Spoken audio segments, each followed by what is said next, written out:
सीता के सकल देखी झखथी जनक ऋषि। अब सीता रहली कुमारी गे माई। अब सीता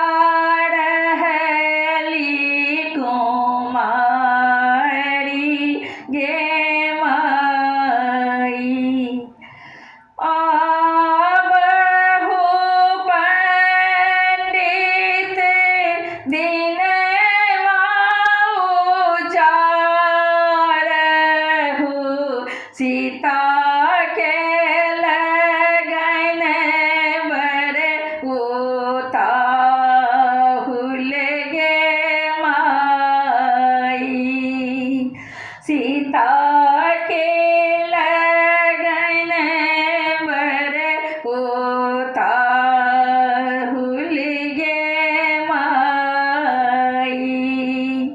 गाय के रे गोबर अंगनानी पायल। सोना के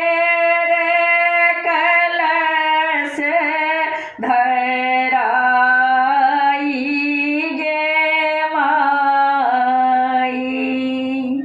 सोना के रे कलश धराई गे माई। अब बजनिया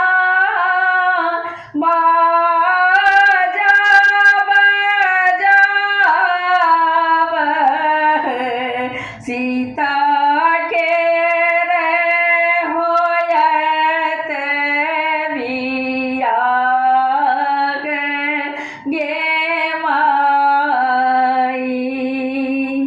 सीता के रे होयत बियाह गे माई।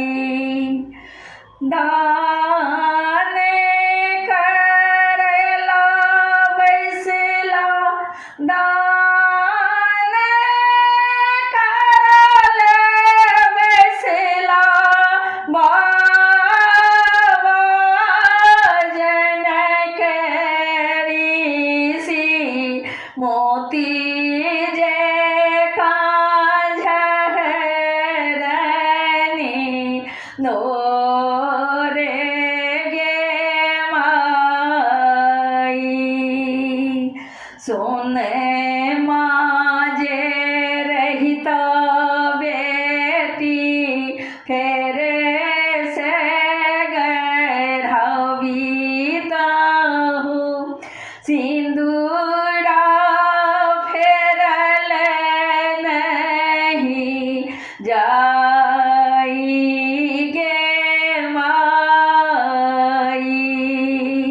सिंदूरा फेरल नहीं जाई गे माई। पुष्प प्रकाश सीता स्वयंवर घर घर गावी सुनावे गे माई। घरे घरे गावी सुनावे गे माई।